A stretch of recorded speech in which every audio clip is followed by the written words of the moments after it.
ये जो हादसा हुआ है 9 अगस्त, उनको 3 घंटा खड़े रखा।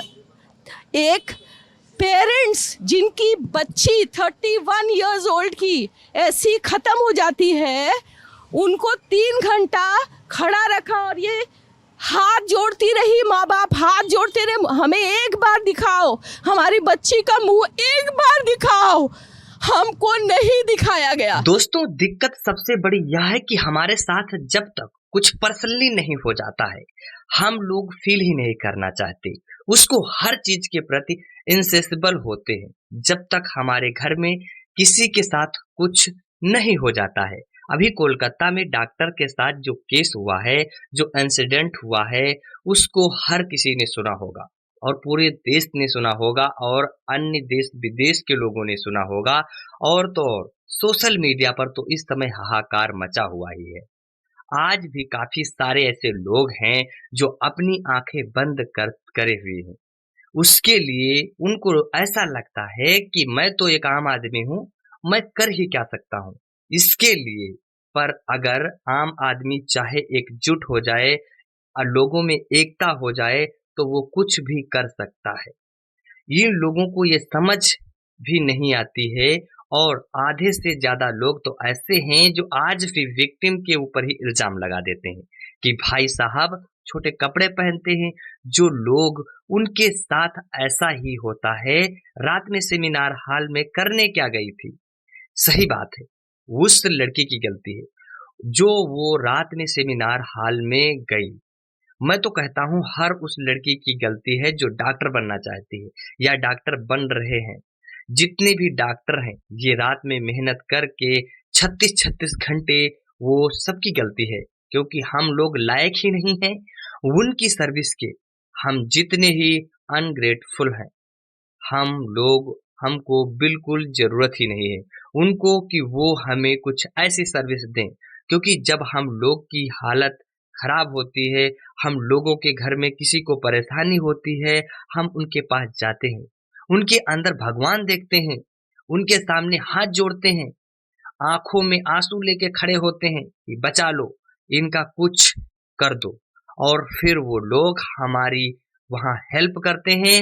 और आज जब एक डॉक्टर के साथ बुरा हुआ है तो लोग उसको नॉर्मलाइज करके आगे बढ़ गए हैं कि ठीक है, ऐसी खबर तो रोज आती है, रोज चली जाती है, अब इसके लिए मैं थोड़ा ना कुछ करूंगा। पर मेन दिक्कत यही है कि ये लड़ाई किसी हॉस्पिटल या किसी डॉक्टर की नहीं है, ये हम सब के लिए है। आप सोचिए, आपके घर में भी माँ बहन होगी, बेटी होगी, तो उनकी सुरक्षा भी आपके लिए जरूरी है। पर उस सुरक्षा के लिए आप उनकी आजादी नहीं छीन सकते हैं और उनकी आजादी उनका हक है। जैसे हम लोगों के पास हक है घूमने का, उनके पास भी है। पर जब तक ऐसे इंसिडेंट होते रहेंगे, ना उनके पास आजादी है, ना बाकी महिलाओं के पास कुछ है। बाकी जो कायर लोग होते हैं जिन्हें आवाज उठाने में भी डर लगता है, उनके साथ खुद के साथ जब कुछ बुरा नहीं हो जाएगा, वो सहते रहेंगे कि दूसरों के साथ हो रहा है, मेरा क्या लेना देना। और ऐसे लोगों के चक्कर में ये इंसान के रूप में जानवर घूमते रहते हैं। पर आप इमेजिन नहीं कर सकते हो कि उसके मम्मी पापा क्या फील कर रहे होंगे, कि वो जो झेल रहे हैं वो तुम्हें जो बता नहीं सकते।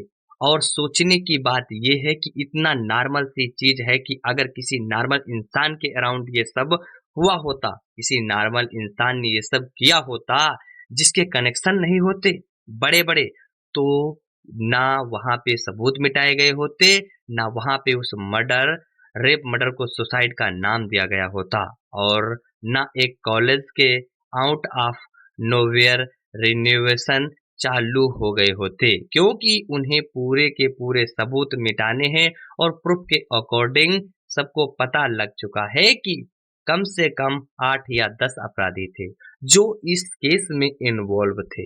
इन सब पर स्टिल वो लोग आजाद घूम रहे हैं, फ्री है कहीं पे, और बात को दबाया जा रहा है, वहां पे सबूत मिटाए जा रहे हैं। और इतना बड़ा घोटाला नॉर्मली भी नहीं पाता अगर कोई बड़ा आदमी इसमें इन्वॉल्व नहीं होता, लास्ट टाइम का भी अगर आप याद कर लोगे, पुणे का जो इंसिडेंट केस था वहां पर भी बड़े बड़े लोग शामिल थे, पर जो सोशल मीडिया से दबाव बनाया गया तो उन सबको जेल जाना पड़ा। वो बात अलग की है कि सोशल मीडिया पर हर चीज 4 या 5 दिन में भूल जाते हैं लोग, और कुछ दिन बाद वो लोग भी जेल से निकल गए। परंतु मैं होप करता हूं कि इस बार ऐसा ना हो। इस बार ये जो अपराधी है उसको सजा मिलनी चाहिए। जब तक इसको लटका हुआ न देख ले लोग, तब तक शांति न ले। एटलीस्ट हाथ जोड़ती रही, माँ बाप हाथ जोड़ते रहे, हमें एक बार दिखाओ, हमारी बच्ची का मुंह एक बार दिखाओ।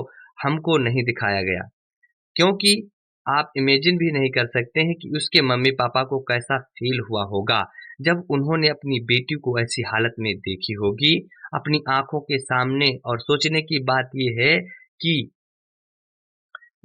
वो जो कॉलेज था पूरा का पूरा, वहां पर सीसीटीवी कैमरे लगे थे, तो जितना भी अपराधी थे वो इजिली पकड़ा जा सकता था। पर सीसीटीवी फुटेज को पूरी तरह मिटा दी गई, और फिर जो प्रिंसिपल था उसके ऊपर नाम आता, वो वहां से रिजाइन देके भाग गया।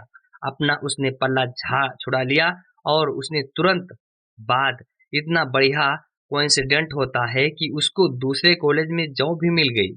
और और क्योंकि आधे से ज्यादा न्यूज चैनल बिक चुके हैं जिन पर ये खबरें आज तक नहीं चल रही हैं, तो ना जाने कितने ऐसे लोग हैं जिन्हें इसके बारे में पता भी नहीं है। और आप सोचो, जब सब लोग सो रहे थे, जनता आदी हो रही